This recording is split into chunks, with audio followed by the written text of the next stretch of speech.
पूज्य लालाजी महाराज के 150वें जन्मोत्सव पर दिया गया संदेश 15 जनवरी से 3 फरवरी 2023, कान्हा शांतिवनम, हैदराबाद। सहज मार्ग के विशेष तत्व। प्रिय मित्रों, पूज्य श्री लालाजी महाराज की 150वीं वर्षगांठ हमारी सहज मार्ग परंपरा में एक विशेष घटना है। यह विराम लेने, समीक्षा करने और समझने का सही समय है कि पूज्य लालाजी ने इस पद्धति की शुरुआत कैसे की थी और कैसे यह विकसित होकर हार्टफुलनेस अभियान बन गई, जिसे आज हम दुनिया भर में तेजी से फैलता हुआ देख रहे हैं। हमारे लिए उनका जन्मोत्सव सहज मार्ग के विशेष तत्वों को दर्शाने का अवसर प्रदान करता है।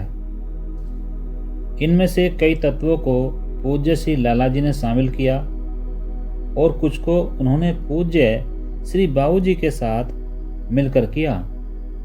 सहज मार्ग एक गतिशील प्रणाली है और गत 150 वर्षों के दौरान इसने विकसित होना जारी रखा है। एक ऐसा दौर जिसे अब हम आध्यात्मिकता का नवोदय कहते हैं, सहज मार्ग का सबसे प्रमुख तत्व है। साधक के क्रम विकास को आसान बनाते हुए उसे बढ़ावा देने की मालिक की खास जिम्मेदारी। सहज मार्ग के अभ्यास केवल इसलिए हैं ताकि साधक को मालिक के साथ तालमेल बिठाते हुए खुद को ढालने और उनके कार्य के प्रति ग्रहणशील बनने में मदद मिल सके। सहज मार्ग के विशेष तत्व हैं संतुलित जीवन। जिस तरह एक पक्षी अपने 2 पंखों की मदद से उड़ता है या एक इंसान 2 पतवार का उपयोग करके नाव खेता है, ठीक उसी तरह से सहज मार्ग की जीवन शैली का संबंध जीवन के सांसारिक और आध्यात्मिक पहलू दोनों को एक साथ एकीकृत करने से है। इस संतुलित अवस्था में हमारा दिल किसी पक्षी की पूंछ या नाव की पतवार की तरह है, जो जीवन के दोनों पहलुओं को मार्गदर्शन देने का काम करता है। सतही स्तर पर भले ही ऐसा प्रतीत हो कि हमारा आध्यात्मिक और भौतिक जीवन हमें विपरीत दिशाओं में खींच रहा है या वह एक दूसरे से मेल नहीं खाता हो, लेकिन जब सांसारिक घटनाओं को आध्यात्मिक दृष्टिकोण से देखा जाता है, तब साधक समझ पाता है कि ये घटनाएं उनके जीवन के आध्यात्मिक उद्देश्य को पूरा करने के लिए ही घटित होती हैं। साधकों को सलाह दी जाती है कि वे अपने भौतिक जीवन या आध्यात्मिक जीवन दोनों में से किसी को भी नजरअंदाज न करें। संन्यास धर्म अपनाने या सांसारिक जीवन से वैराग्य उत्पन्न करने की बजाय साधक ध्यानस्थ दृष्टिकोण के साथ सांसारिक काम करते हैं, जो उन्हें हमेशा ही अपने आध्यात्मिक लक्ष्य से जुड़े रहने देता है।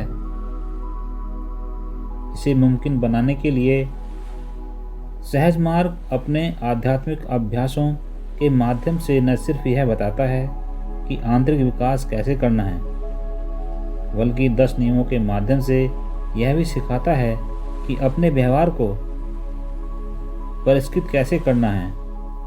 इस प्रकार यह यम व नियम अष्टांग योग के पहले 2 सोपानों को पूरा करने में सहयोग देता है और ईश्वर के साथ अपने संबंध को बनाए रखने में अभ्यासों की मदद करता है। एक व्यवहारिक पद्धति। धार्मिक और आध्यात्मिक पद्धतियाँ सामान्यतः भगवान श्री कृष्ण की स्थितप्रज्ञ अवस्था, पतंजलि की कैवल्य अवस्था, ईसा मसीह की प्रेम और विनम्रता की अवस्था और मोहम्मद पैगंबर की शांति और भाईचारे की अवस्था जैसी उन्नत अवस्थाओं की बात करती हैं। वे क्या के बारे में बात करती हैं, यानी हमें क्या करना है, सहज मार्ग कैसे पर केंद्रित है। महान संतों और ऋषियों ने जो प्राप्त किया है उसे हम कैसे प्राप्त कर सकते हैं। सहज मार्ग की व्यवहारिक पद्धति में ध्यान, सफाई और प्रार्थना के अभ्यास शामिल हैं। मालिक हमारे दिलों में दैवीय कृपा संप्रेषित करके जो कार्य करते हैं उसके माध्यम से ये अभ्यास हमारे उत्थान में मदद करते हैं। ध्यान मन को शांतिपूर्वक एक चीज पर टिकाते हुए उसी विचार में लीन हो जाना ही ध्यान है। सहज मार्ग की ध्यान पद्धति है हृदय में मौजूद दिव्य प्रकाश के स्रोत पर अपने मन को टिकाना, एक ऐसी प्रक्रिया जो हमें अपने वास्तविक आध्यात्मिक सार तत्व के साथ एक होने देती है। ध्यान के बाद हम अपनी रोजमर्रा की गतिविधियों को करते हुए भी उसी ध्यानमयी अवस्था में बने रह सकते हैं। धीरे धीरे ध्यान की अवस्था हमारे जीवन में स्थायी हो जाती है। साधक गहनता से ध्यान कर पाए, इसमें मदद करने के लिए मालिक उसके मन की बाहरी सांसारिक प्रवृत्तियों को पुनः निर्देशित करने हेतु अपनी आध्यात्मिक क्षमता का उपयोग करते हैं, ताकि बाहरी भटकाव के बजाय ये प्रवृत्तियां भीतर की ओर उन्मुख हों। सफाई संस्कार कार्मिक बंधन के ऐसे बीज रूपी मूल कारण हैं जो कि अवचेतन मन की गहराइयों में एकत्रित होते हैं। वे आध्यात्मिक विकास और मुक्ति के लिए मुख्य बाधाएं हैं। परंपरा कहती है भले ही संस्कारों को कमजोर या मजबूत किया जा सकता है, उन्हें सक्रिय या सुषुप्त बनाया जा सकता है, लेकिन उन्हें इंसान की चेतना से हटाया नहीं जा सकता। पूज्य लाला जी और पूज्य बाबूजी ने ऐसे कई सारे तरीके ईजाद किए हैं जिनसे संस्कारों को साधक के शरीर से हमेशा हमेशा के लिए बाहर निकाल दिया जा सकता है, जिससे कोई भी मानवीय जीवन काल के एक निश्चित समय में आध्यात्मिक स्वतंत्रता हासिल कर सकता है। प्रार्थना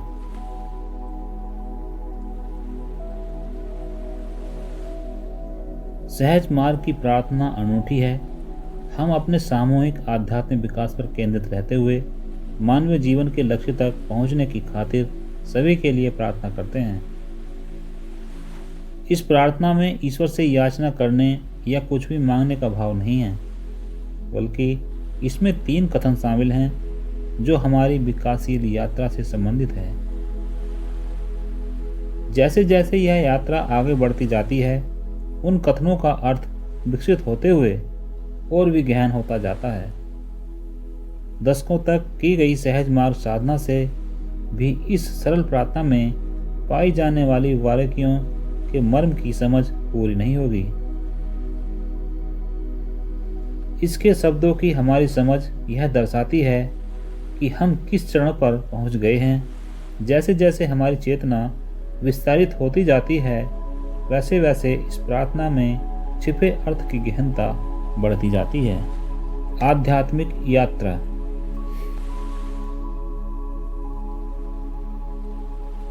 हृदय क्षेत्र, मनस क्षेत्र और केंद्र क्षेत्र के चक्रों के माध्यम से आध्यात्मिक शरीर रचना की यात्रा को 4 तरीकों से दर्शाया गया है, जिसमें यह दिखाया गया है कि हमारी यात्रा मुख्य 13 चक्रों, 23 वृत्तों, 7 क्षेत्रों और 5 कोषों में एक साथ आगे बढ़ती है।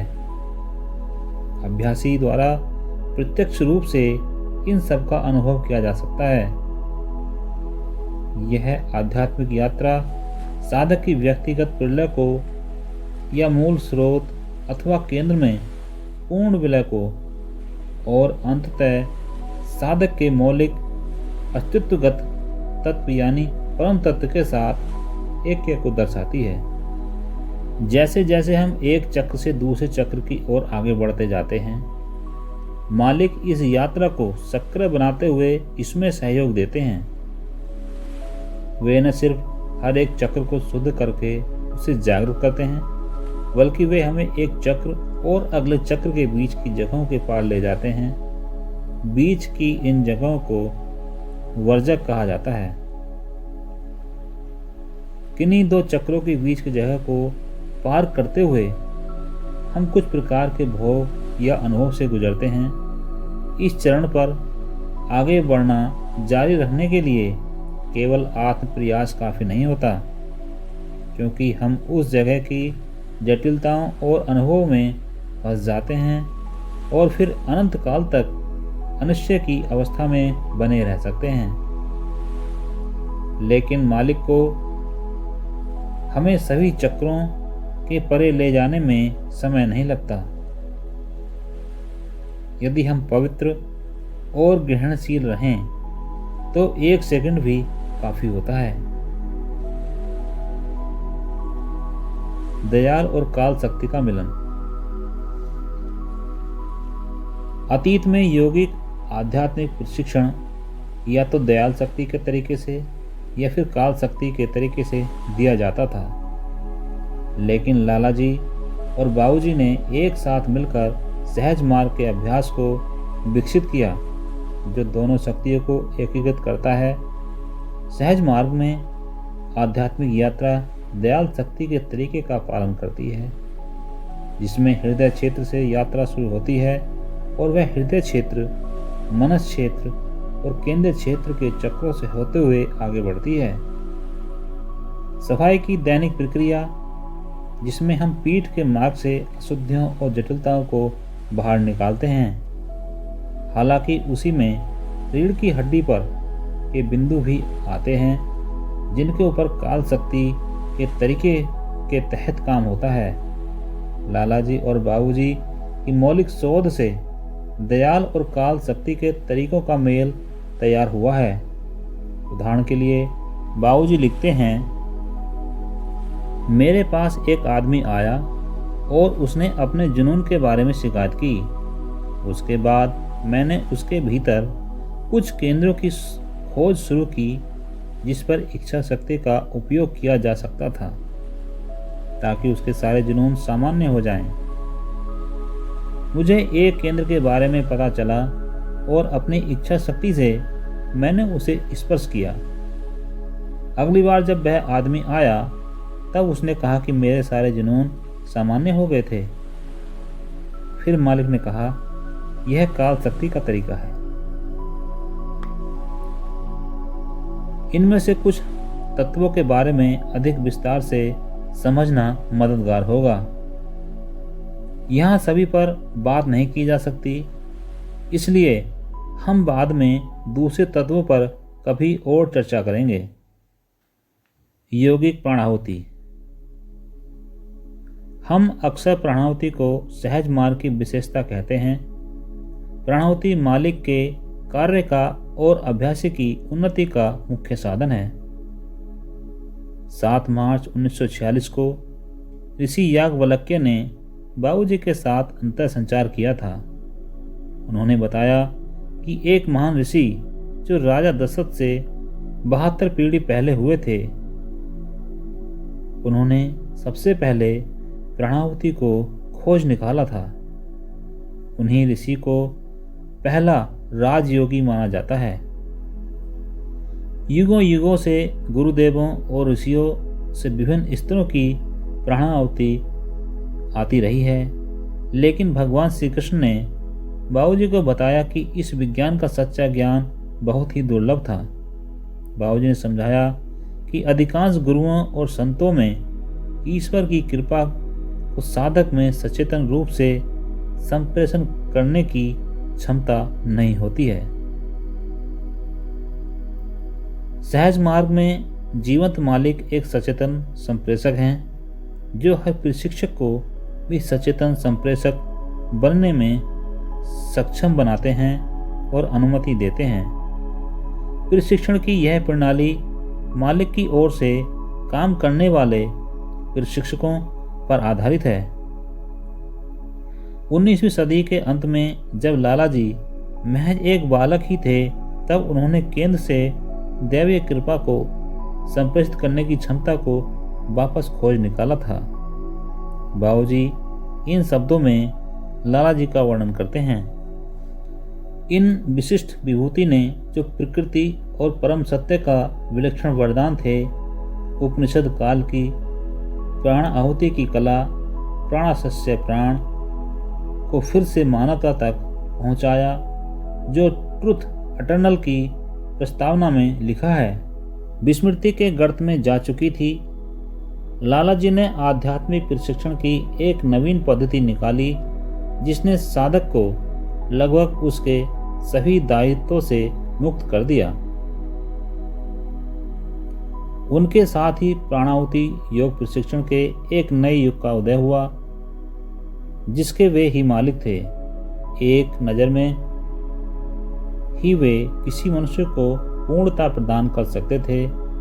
वे ही थे जिन्होंने यह मुमकिन कर दिखाया कि इंसान एक ही जन्म में, बल्कि जीवन के एक अंश में भी सामान्य गृहस्थ का जीवन बिताते हुए पूर्णता प्राप्त कर सकता है।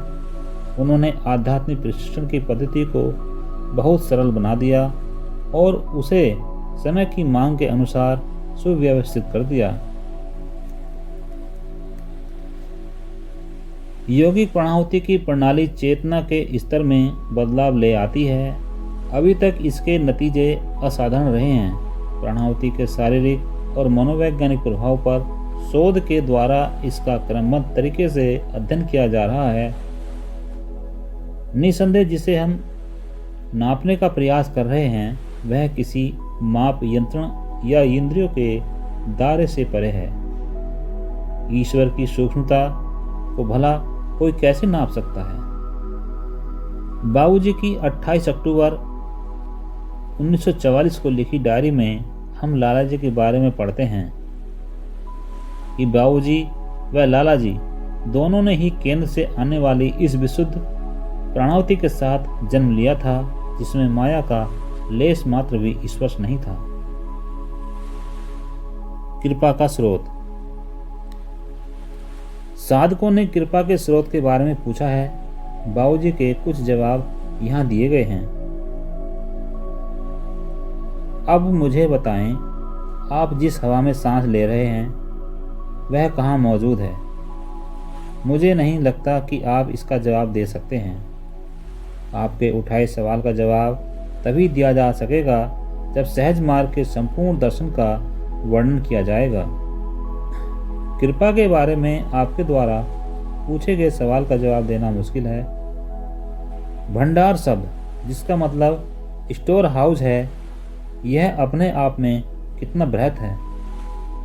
जब हम इस शब्द का उपयोग करते हैं तब संपूर्ण दृश्य यानी केंद्र के साथ उसके आसपास की अदृश्य गति हमारी नज़रों के सामने आती है।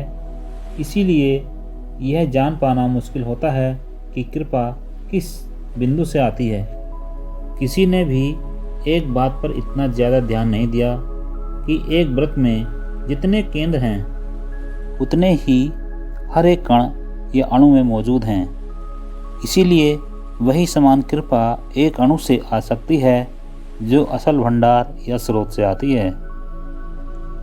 एक इंसान जिसकी दशा और जुड़ाव इतने परिष्कृत हो गए हैं या इतने केंद्रित हैं कि वह हर चीज़ में असलियत को देखता है, तो वह एक अणु से भी कृपा को प्राप्त कर सकता है। कृपा आकाश से भी सूक्ष्मतर है। इसलिए एक साधक जिसकी पहुंच आकाश के परे है, वह अपनी पहुंच के अनुसार अपने हिस्से की कृपा पाता है। मालिक की भूमिका। ऊपर दिए गए गद्यांश अप्रत्यक्ष रूप से उस महत्वपूर्ण बिंदु की ओर संकेत करते हैं कि एक जीवंत मालिक दैवी कृपा के वाहक हैं।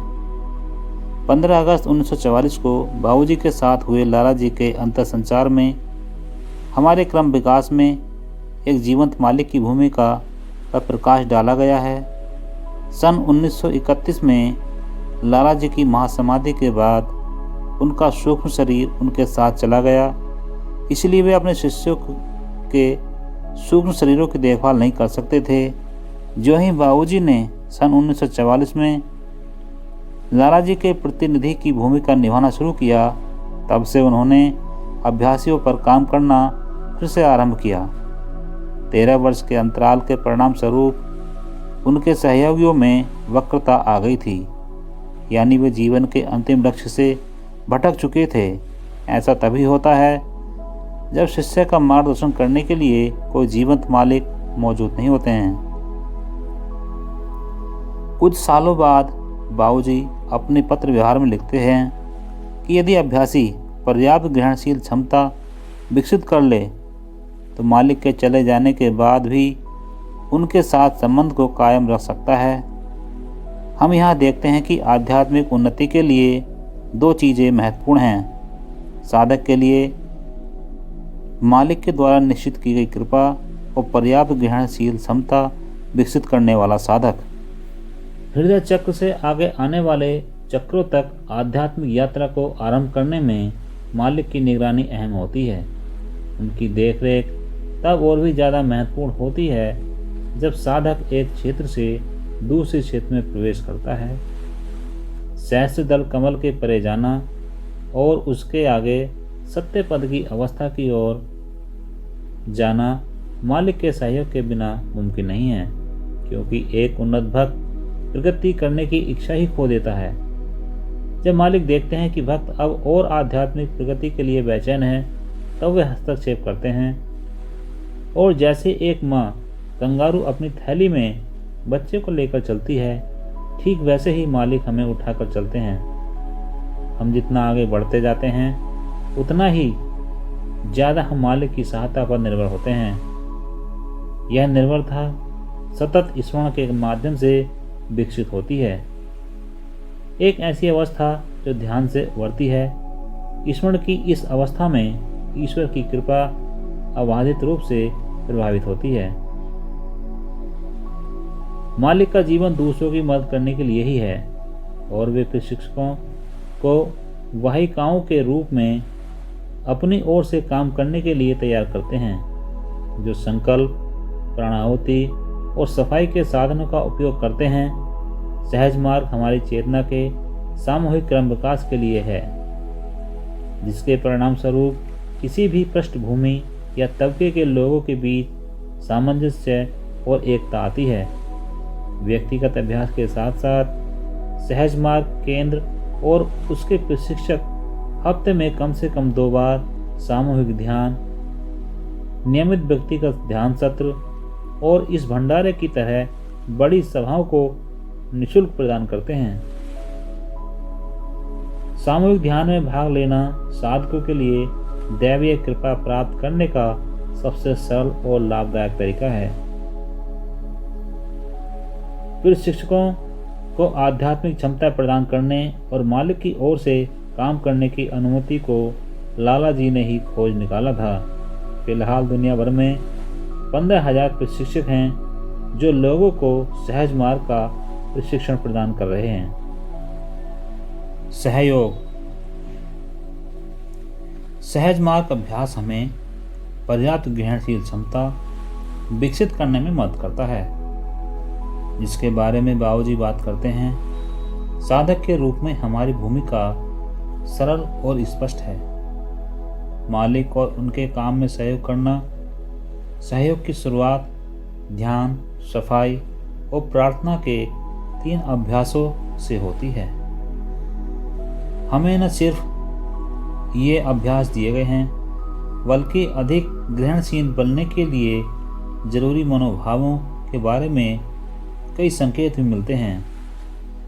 उदाहरण के लिए बाबूजी के 10 नियमों में से पहले नियम में हमें सलाह दी जाती है कि हम हर सुबह सूर्योदय से पहले ध्यान करते समय सीधी मुद्रा में बैठें, ताकि दैवीय कृपा का प्रभाव सीधे हमारे ऊपर उतरे। सीधे और स्थिर आसन में बैठने से सबसे ज़्यादा आध्यात्मिक लाभ होता है। नियम 2 में वे हमें हृदय में रिक्तता की आंतरिक अवस्था निर्मित करने के लिए प्रेम और भक्ति से भरे हुए दिल के साथ प्रार्थना करने की सलाह देते हैं।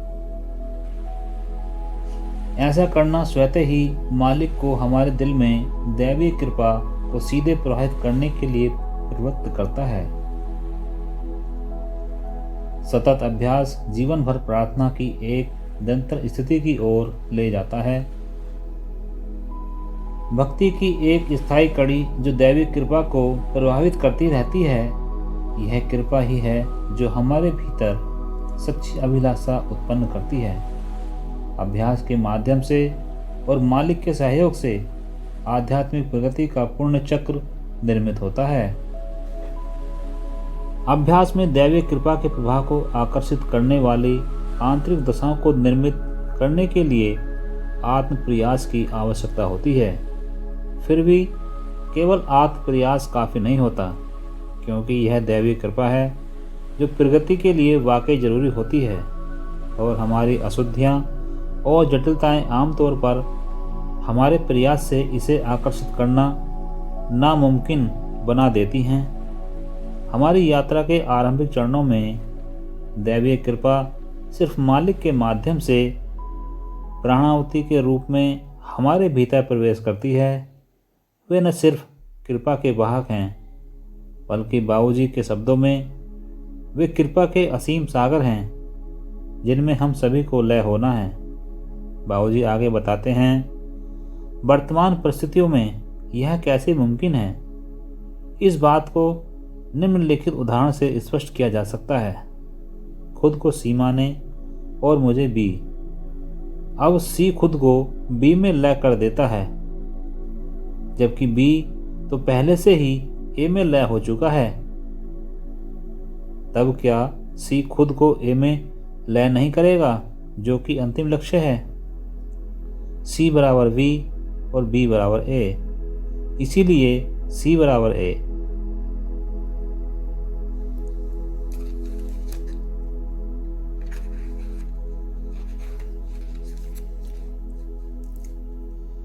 लय के क्षण तक मालिक को हमारे लिए सही मात्रा में खुराक तय कर देनी होगी, ताकि हम अपनी ग्रहणशील क्षमता के अनुसार कृपा को पाकर आत्मसात कर सकें। वे विशिष्ट कार्य के लिए भी कृपा को निर्देशित कर सकते हैं। मालिक किस तरह से काम के आदेश देते हैं, इसका उदाहरण 22 मई 1944 को दिया गया था, जब बाबूजी ने लाला जी से पूछा, एक नए सदस्य को प्राणाहुति कैसे दी जानी चाहिए? लाला जी ने जवाब दिया, अपनी धारा को पतला करके हृदय में एक बिंदु निर्धारित करें, ताकि सागर की सारी लहर उसके दिल में प्रवेश न करें। दी जाने वाली प्रगति के अनुपात में प्राणाहुति की इस धारा को थोड़ा मोटा किया जाना चाहिए। एक अन्य उदाहरण है महिलाओं को प्रशिक्षण के लिए लाला जी द्वारा दिए गए निर्देश। उन्होंने ये निर्देश उस समय दिए थे जब उत्तर भारतीय संस्थाओं में आमतौर पर सिर्फ पुरुष हुआ करते थे।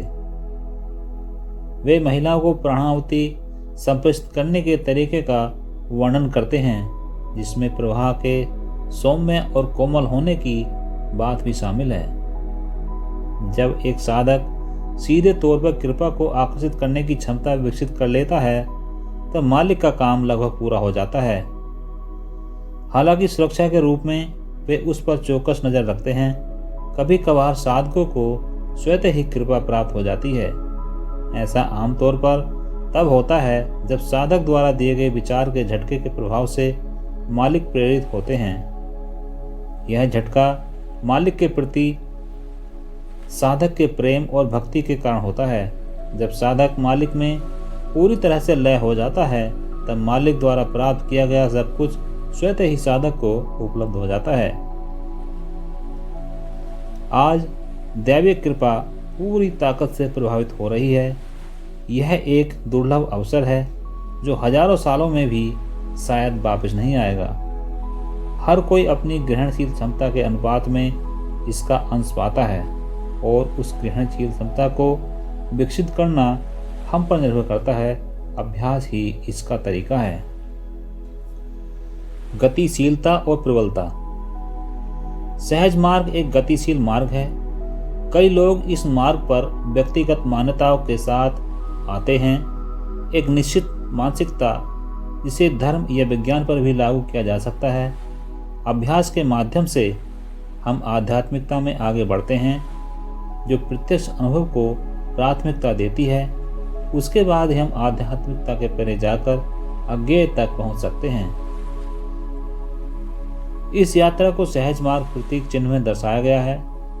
बाबूजी ने इसे धर्म से आध्यात्मिकता, वहां से असलियत, फिर परम आनंद और आखिरकार शून्यता की ओर बढ़ने के रूप में वर्णित किया है। सहज मार्ग की गतिशीलता का एक अन्य उदाहरण यह है कि सहज मार्ग के गुरुदेवों की प्राणाहुति लगातार विकसित हो रही है।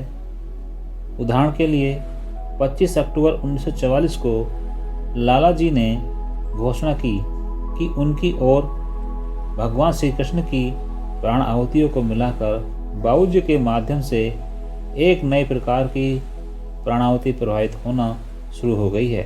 फिर 10 मई 1945 को बाबूजी की नई खोज के कारण लाला जी ने घोषणा की कि प्राणाहुति की प्रणाली पूरी तरह से बदल गई है।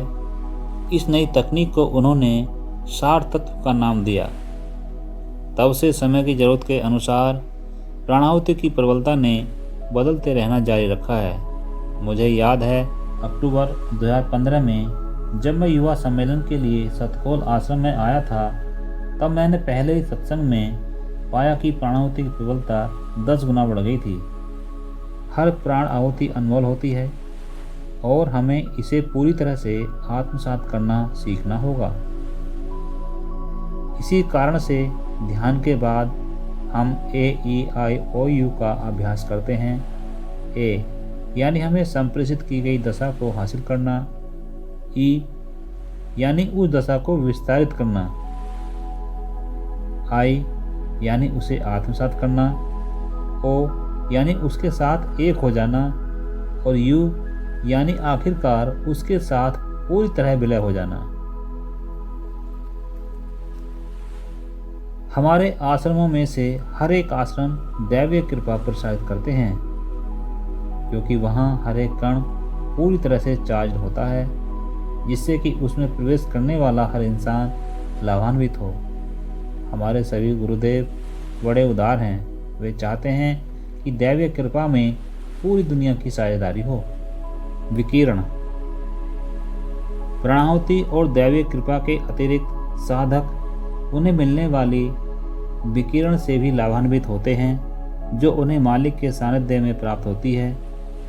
उस समय वे विचारों से मुक्त हो जाते हैं, क्योंकि मालिक के पास बैठने के दौरान वे स्थित की अवस्था का अनुभव करते हैं, ठीक उसी तरह जैसे हम आग के पास बैठने पर गर्माहट महसूस करते हैं। ऐसा विकिरण के सूक्ष्म कणों के कारण होता है, यानी परमाणु जो मालिक से विकीर्ण होते रहते हैं। मालिक की भौतिक उपस्थिति में अभ्यासी को तीनों चीज़ें मिलती हैं: प्राणाहुति, दैवीय कृपा और विकिरण। क्या इसका मतलब यह है कि हमें हर समय शारीरिक रूप से उनके आसपास रहने की कोशिश करनी चाहिए? यह समझ सही नहीं होगी। विकिरण एक अस्थायी प्रभाव है जो प्राणाहुति या कृपा की तरह रूपांतरणकारी नहीं है। प्राणाहुति और कृपा को प्राप्त करना मालिक की भौतिक उपस्थिति पर नहीं, बल्कि यह हमारी ग्रहणशीलता के स्तर पर निर्भर करता है, जो सहज मार्ग के अभ्यासों को करने से आती है।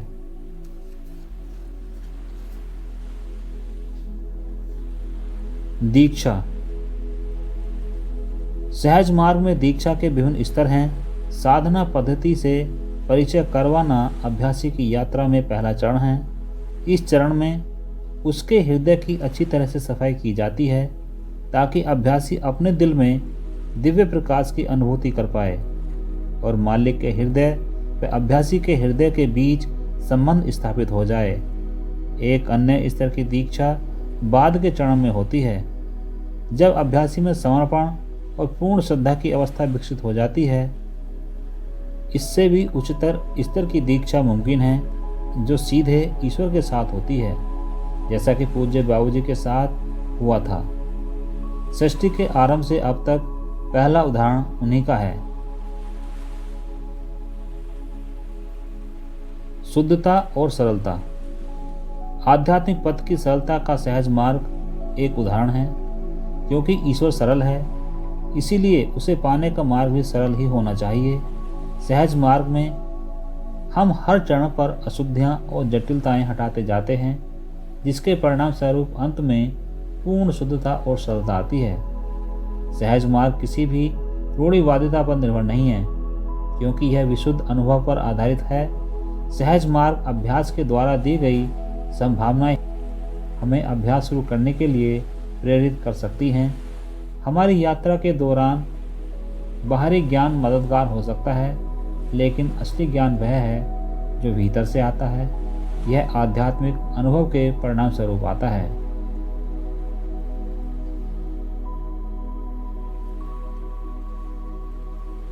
आत्म संयम और ईश्वर के साथ एक रूपता।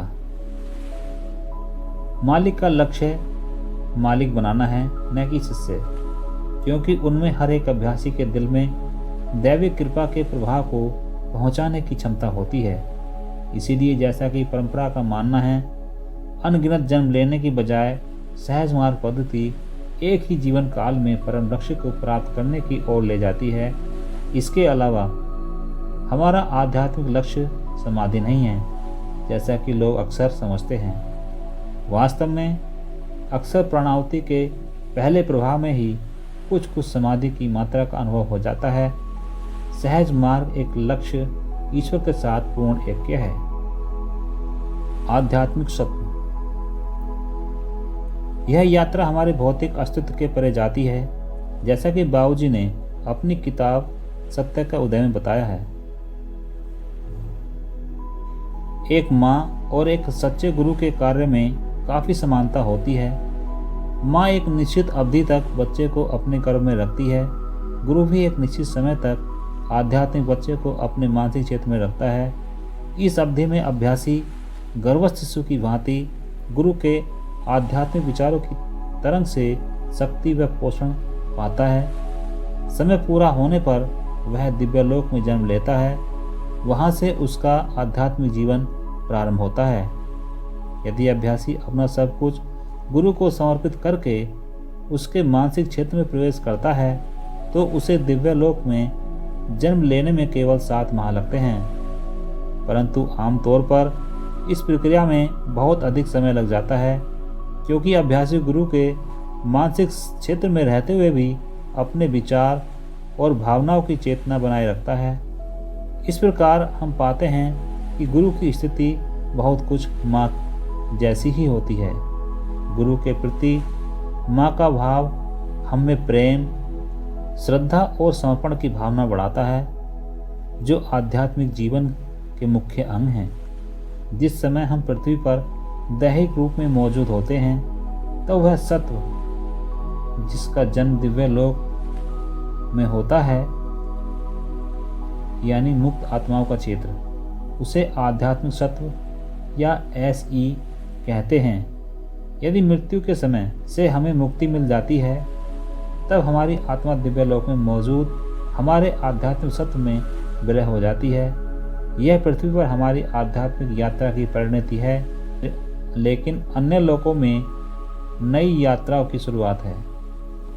आत्मा की विभाज्यता। कई आध्यात्मिक और धार्मिक परंपराओं में आत्मा को अपरिवर्तनीय माना जाता है, लेकिन लालाजी हमें बताते हैं कि आत्मा विभाज्य है। वे कहते हैं, यह सब संस्कृत भाषा के आत्मन अर्थात आत और मन से बना है। आत का अर्थ गति और मन का अर्थ है सोचना। अतः आत्मा वह है जिसमें गति भी है और चिंतन भी। आत्मा ही कारण शरीर है, जो एक बीज रूप में है और यौगिक पदार्थ है। वही स्वयं को भौतिक एवं मानसिक शुभ शरीर स्तर पर प्रकट करती है। जब यह जागती है और चेतन स्तर में प्रवेश करती है, तो इसके प्रवाह की गति से ज्ञानेंद्रियों में गति आ जाती है। जब यह मानसिक स्तर यानी स्वप्न अवस्था पर आती है, तो वह विचारशील हो जाती है। जब यह अपने प्रवाह को समेटकर गहरी सुप्त अवस्था में ले आती है, तो यह अपने मूल रूप में डूब जाती है और आनंद का रसास्वादन करती है। तो कोई वस्तु जिसमें गति, चिंतन और तल्लीनता हो, वह सरल और अविभाज्य कैसे हो सकती है? इसे तो हर हाल में एक योगी ही होना चाहिए। यदि यह अवधारणा नामुमकिन प्रतीत हो तो खुद से निम्नलिखित सवाल पूछें। तब क्या हुआ जब मूल स्रोत से कई आत्माएं निकलीं और लगातार निकलती ही गईं? क्या यह विभाज्यता का संकेत नहीं है? सृष्टि रचना का क्या लाभ जब तक कि मूल स्रोत पर वापस जाने से पहले हर एक व्यक्तिगत आत्मा का क्रम विकास न हो? यदि एक आत्मा गुणा क्षमता के साथ पृथ्वी पर आती है तो क्या उसे 100 गुणा की उच्चतर क्षमता के साथ वापस नहीं जाना चाहिए? मृत्यु की प्रक्रिया। लालाजी ने मृत्यु के समय मानवीय तंत्र में व्याप्त विभिन्न चक्रों से प्राणों की निकासी की क्रमबद्ध प्रक्रिया का विस्तारित विवरण दिया है। उन्होंने यह भी बताया कि मृत्यु के समय साधक की मौजूदा यात्रा में सहयोग देने के लिए किस तरह से प्राणाहुति दी जानी चाहिए। आध्यात्मिक कण। सन 1944 में जब दिव्यलोक से लालाजी की मदद से बाबूजी ने नए तरीकों को ईजाद करने की शुरुआत की थी, तब उन्होंने साधकों की उन्नति के लिए आध्यात्मिक कणों के सिद्धांत को विकसित किया। लालाजी ने उनकी प्रशंसा करते हुए कहा कि यह तरीका आध्यात्मिक प्रशिक्षण का संपूर्ण योग और सार है। अपनी यात्राओं के दौरान बाबूजी एक विशेष जगह के कणों को प्रकाशित करने के लिए दैवीय कृपा के प्रवाह का उपयोग करते थे। उस तरह से भले ही उस जगह के लोग प्रत्यक्ष रूप से इस आध्यात्मिक कार्य से लाभान्वित नहीं हो पाते थे, लेकिन प्रकाशित किए गए कण समय के साथ उन्हें प्रभावित करेंगे। हमारी शानदार लेकिन सरल सहज पद्धति की कुछ विशेषताओं का यही सार है। इसके वास्तविक मर्म को कुछ पन्नों में बयान नहीं किया जा सकता। आध्यात्मिकता के इस नए युग के लिए लालाजी की देन उल्लेखनीय है। उनकी उदारता और अखलाक सहज मार्ग पद्धति की नींव रखता है, जो निरंतर विकसित होती रहती है। इस दिशा में हर एक मालिक ऐसे सहयोगी तैयार करने का प्रयास कर रहे हैं जो खुद के और वर्तमान संभावनाओं के परे जाते हैं। हम सहस्त्र लालाजी का जन्मोत्सव मना रहे हैं और उनकी परंपरा को आगे ले जाने की कोशिश कर रहे हैं। प्रेम और आदर सहित कमलेश। यदि आपको यह ऑडियो वीडियो पसंद आई हो और वाकई इस मैसेज ने आपके दिल को छू लिया हो तो कृपया इस ऑडियो वीडियो को लाइक, सब्सक्राइब और शेयर करना न भूलें। आप सभी पर मालिक की कृपा यूं ही बरसती रहे।